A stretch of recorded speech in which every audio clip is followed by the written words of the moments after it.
ED के ऊपर सवाल उठा रहा है तो क्या पुरनका काहे भूल रहे हो भाई। तो ऐसा आप नहीं कह सकते कि केवल मोदी जी को आप जिम्मेदार ठहरा सकते हैं। मनमोहन सिंह के समय सीबीआई को तो सुप्रीम कोर्ट ने ये तक बोल दिया था दबा के सीबीआई का मिसयूज हुआ था, एकदम जबरदस्त। कोई बोले सीबीआई पहुंच जाए और अभी कोई बोले ईडी पहुंच रही है, नहीं लड़ सकता। लालू यादव पे क्या रोक लगा दिया गया। बिहार में अनंत सिंह के बारे में अभी ईडी के मामले में सुप्रीम कोर्ट ने क्या बोल दिया।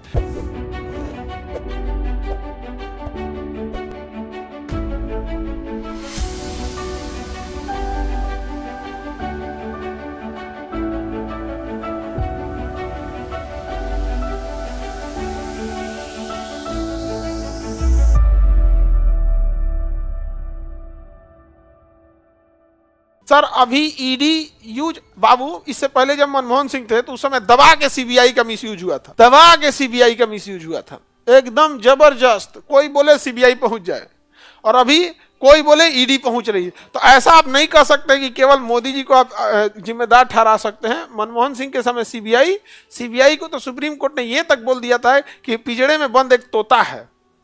नहीं समझ में आ गया। अभी ईडी के मामले में सुप्रीम कोर्ट ने क्या बोल दिया कि ईडी जिस तरह से लोगों को पकड़ के ला रही है, पीएमएलए कोर्ट का कानून का मिसयूज कर रही है, हम इसे वैसे ही देखने लगेंगे जैसे हम दहेज का मामला अब देखते हैं। क्योंकि जब दहेज का उन्मूलन कानून बना था ना तो शुरुआत में तो जेन्युइन आया। अब क्या है कि जिसको मन उसको, मतलब कोई लड़ाई झगड़ा हुआ है ना तो डोमेस्टिक वायलेंस का केस बनाओ ना कि भाई हमको मारा पीटा गया है, ननद मारी है, सास मारी है, हस्बैंड मारा है। नहीं, अगर लड़ाई झगड़ा हुआ ना जितना कानून है सब लगा दो। मेंटल उसका भी है, मेंटल का भी। समझ आ गया। और एक चीज थोड़ा सा ये होता क्या है कि रिश्ते अगर कोर्ट तक पहुंच गए तो रिश्ते बहुत कम चांस से बचते हैं। तो बेटर होना चाहिए कि उससे पहले ही उस नौबत में ना आने दिया जाए। लेकिन हर इंसान एक जैसा होता नहीं है। कुछ बहुत कमीने टाइप के लोग ही होते हैं, घर पे नहीं करते हैं। आप समझ में आ गया कि नहीं आ गया। तो ऐसा ईडी के ऊपर सवाल उठा रहा है तो क्या पुरनका काहे भूल रहे हो भाई। दोनों के लिए कहो, नहीं लड़ सकता। लालू यादव पे क्या रोक लगा दिया गया, लड़ने ही नहीं देगा। 7 साल या 8 साल तक रोक लगाएगा। पहला की 2 साल की सजा हो गई तब तक पहले काटिए, खत्म होने के बाद भी 7 या 8 साल का है। उसका एक अलग है, जनप्रतिनिधि की धारा है, वो कानून है, एक कानून आती है उस सब के लिए। समझ में आ गया कि नहीं गया। अब उतना तो हम लोग को जनप्रतिनिधि का कानून के बारे में कुछ ही ध्यान रहेगा, उसका अलग कानून होता है। तो लालू यादव को इसी के तहत क्या कर दिया गया, अयोग्य घोषित कर दिया। सजा होना और जेल होना दोनों में अलग होगा। सजा हो जाना और जेल में रहना दोनों अलग चीज है। आपके ऊपर सबूते नहीं मिला, आप जेल में, तो अपराधी थोड़े हैं। तो दोनों में अंतर समझ में आ गया कि नहीं। जैसे इनका बिहार में अनंत सिंह के बारे में क्वेश्चन है, तो सजा है या जेल है, दोनों में अंतर होता है। समझ में आ गया कि नहीं आ गया। तो जेल में रहने से चुनाव लड़ने में अंतर नहीं आएगा, लेकिन अगर सजा हो गया तो लड़ने नहीं देगा। समझ में आ गया। ये तो सरकार के हाथ में रहता है ये सब चीजें बहुत हद तक। नहीं समझे। सरकार के हाथ में अपने वकील को शांत कर देगा, छूट जाइएगा। अपने वकील को टाइट कर देगा, जग जाइएगा। पुलिस को कह देगा सबूते मत देना, सबूत नहीं देगी, अब छूट जाइएगा। अभी बीपीएससी वाला मामला चल रहा है, बीपीएससी मामले में हम लोग जीत रहे हैं, लेकिन ये सब बात नहीं बोलना चाहिए। लेकिन हाँ, जो भी विद्यार्थी बीपीएससी वाले हैं जिनके साथ अन्याय हुआ है, वो इस भ्रम, मतलब अपने आप को अकेला मत समझिए। आपके पीछे कोई ना कोई है। और पहले तो नहीं बोलना चाहिए क्योंकि चीज़ें कुछ गोपनीयता की भी रहनी चाहिए। लेकिन जिस तरह से नॉर्मलाइजेशन में आपके चेहरे पे एक मुस्कान आया था और एकदम अंतिम क्षण में आया था, याद रखिएगा बीपीएससी में भी जिनके साथ अन्याय हुआ है उनके साथ भी अन्याय नहीं होने दिया जाएगा। कुछ चीज़ें हैं जो उन्हीं के हक में है, इसलिए हम लोग शांत बैठे हैं और इसी शांति का कुछ लोग फायदा उठा रहे हैं कुछ से कुछ बोलने के लिए। जिस टेस्ट को हम लोग लिए, फ्री में लिए, उस टेस्ट से क्वेश्चन आया तो ये तो अच्छी बात है, लेकिन उन लोगों ने फ्री में हम लोग का प्रचार किया। फ्री में प्रचार, नफरत में इतने पागल हो गए लोग, नफरत में, फ्री में प्रचार हुआ। अभी हम लोग को ये नहीं समझ में आता। मध्य प्रदेश वाला, छत्तीसगढ़ वाले स्टूडेंट सब का कहना है कि सर आप भले कोर्स मत लीजिए लेकिन टेस्ट लीजिए। मध्य प्रदेश छत्तीसगढ़ तक के बैच चल रहा है वहां पे, सर आप टेस्ट लीजिए एकदम। यहाँ पर नीट के बच्चे, अभी जेई का एग्जाम हुआ है, जेई के बच्चों ने दिखाया कि सर देखिए नहीं 17 क्वेश्चन सीधे आया है। उन्होंने देखा 17, तब क्या जेई में भी हम लोग की हो गया। और जो भी करप्शन करता है इस समय, वो किस लिए करता है, पैसों के लिए, समाज सेवा के लिए कोई करप्शन कर रहा है। हम लोग ने फ्री में वो टेस्ट दिए सबको, फ्री ऑफ कॉस्ट। समझ में आया कि नहीं। 26 सेंटर बुक किए थे। 26 था, कितना था सेंटर जी, 26 या 30 सेंटर था पूरे बिहार में, हम लोगों ने बुक किया फ्री ऑफ कॉस्ट। उसको बच्चों को दिए, टेस्ट दिए फ्री ऑफ कॉस्ट।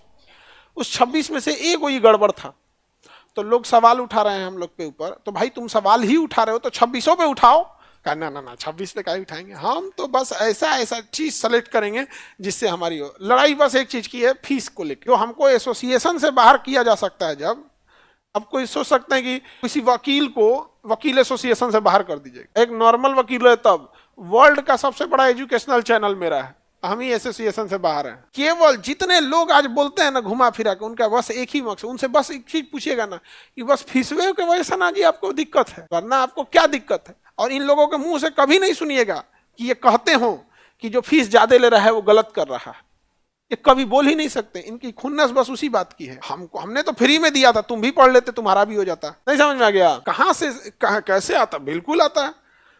मैनेजमेंट का उतना चाहिए, एक्सपीरियंस होना चाहिए उतना। अब हम से कोई कहेगा सर कॉमर्स में कौन कौन क्वेश्चन आएगा, कुछ इंपॉर्टेंट बताइए, हम हाथ खड़ा कर देंगे, क्योंकि हमारे पास कॉमर्स के बच्चों को पढ़ाने का एक्सपीरियंस नहीं है। अब हम क्या ही बता सकते हैं? तब उसमें हम कह देंगे भाई देखो इंपॉर्टेंट है ये कॉमर्स। अब कोई हमसे कहेगा मैथ का क्वेश्चन सेट करके बताइए, हम कहाँ से करेंगे? नहीं कर सकते। लेकिन जहाँ जीएस की बात आएगी वहां रहेगी। अभी बोल दिए हैं कि दरोगा वाला पूरा आएगा उसी में से, तो अभी से रणनीति बना रही है कि क्या बोला जाएगा, क्या बोला जाएगा। इनको क्वेश्चन तो पक्का आएगा इनकी किताबों से, बोला क्या जाएगा। क्वेश्चन यही बना रहे हैं, हाँ क्वेश्चन यही बना रहे हैं। गजब है। आप जब हम ही बना रहे हैं तो बच्चे हमारे यहाँ पढ़ने आएंगे, कौन सा हमारी फीस महंगा है। ये होता है कि हाँ हमारे यहाँ से क्वेश्चन भी आ रहा है। जैसे कोटा में बहुत सारे कोचिंग है जो ईमानदारी से पढ़ाते जरूर है, क्वेश्चन भी आता है, बट 2-2.5 लाख फीस है। तो ये तो अपना अनुभव का मिसयूज है। हम तो जिसमें लिए उसमें तो फ्री में पढ़ाए थे, इससे अच्छा क्या चाहिए। अब दुनिया में एक विद्यार्थी के दिल से पूछो कि कोई शिक्षक उसे फ्री में कुछ क्वेश्चन दे रहा है, वो क्वेश्चन एग्जाम में अच्छे से आ रहे हैं, फ्री में पढ़ाए हुए आ रहा है, तो एक विद्यार्थी के दिल से पूछ के देखो इससे अच्छा विद्यार्थी के लिए और क्या हो सकता। हाँ आप तो सोचेंगे हर एग्जाम में यही वाला बात हो, नहीं चाहेंगे, तो बस विद्यार्थी के लिए हो। तो होता है ये सब चीज, बवाल बहुत बहुत हो जाते हैं। तो न्यायिक नीति आयोग की सब समझ में आ गया। तो कई कानून ऐसे बने, हटा दिए गए हैं उसमें। आप में से किसी को 2 साल से ज्यादा की सजा हुई है? हमारे ऊपर बीपीएससी जो केस लगाएगा ना, हमारे ऊपर जिस तरह से बीपीएससी हमारे ऊपर तैयारी कर रहा है, वो उसके हिसाब से वो 2 साल से ज्यादा का सजा सुनवाएगा। जिस हिसाब से तैयारी कर रहा है, जो पूरे बेहतरीन ढंग से कहा क्या वो बता रहा है बीपीएससी हम लोग को कि इस न्यूज चैनल पर इतने मिनट इतने सेकंड पर आपने ये बोला, इस न्यूज चैनल पर ये बोले, इस न्यूज चैनल पे ये बोले। समझ में आ गया कि नहीं गया?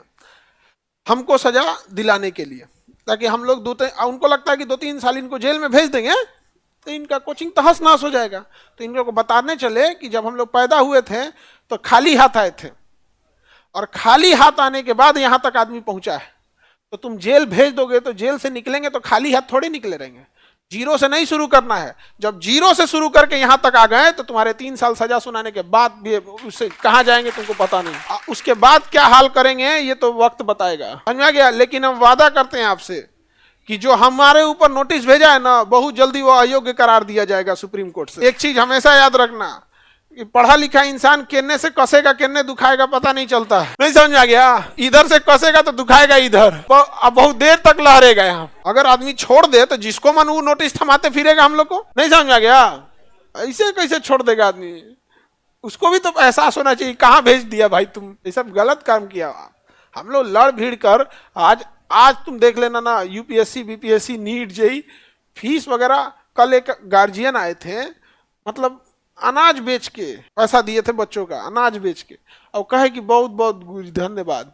अब वो कोई पिताजी की उम्र का, उतने सीनियर एज का इंसान, और ऐसे गमछी बांधे थे खोल के, ऐसे कि आप लोग के वजह से बच्चा पढ़ ले रहा है ना। तो पहले तो इतना फीस लगता था तो हम तो छोड़ दिए थे, हमको लगा कि पास होगा इंटर करा देंगे और गुजरात दिल्ली मुंबई कहीं भेज देंगे, अब पढ़ लेगा ही। और ये जलन होती है इन लोग को बस इसी बात की कि काहे गरीब पढ़ रहा है। आज हिम्मत नहीं है किसी की बहुत। आज देखना तुम परमानेंट तुम कहीं जाना जहाँ 1-1.5 लाख फीस है ना, permanent Diwali offer, Holi offer, 50% discount, 80% discount, यहाँ डिस्काउंट। आप आ गया कि नहीं आ गया आदमी? उद्देश्य क्या था? यही था, उद्देश्य यही था। हम लोग का उद्देश्य दूसरा नहीं था। लेकिन बीच में ना क्या हो गया ना, लोग कोचने लगे लोग कि आप बताइए कितना रिजल्ट है, कितना रिजल्ट है। हम कह यार ये सब तो हम लोग का उद्देश्य नहीं है, ये तो बिजनेस वाला रिजल्ट। लेकिन कोचने लगा सब। तो एक दिन बोला दिए आओ जितना रिजल्ट, स्टेज पे टूट गया, दरोगा आया तो टूट दिया सब स्टेज। यहाँ पे हम क्या करेंगे? यूपीएससी, बीपीएससी एवं सभी राज्यों की सिविल सेवाओं की परीक्षाओं एवं नीट जी आदि की तैयारी करें। भारत की सबसे बेहतरीन coaching centre Khan global studies के साथ। अधिक जानकारी के लिए हमारे दिए गए हेल्पलाइन नंबर 8757354880 पर संपर्क करें।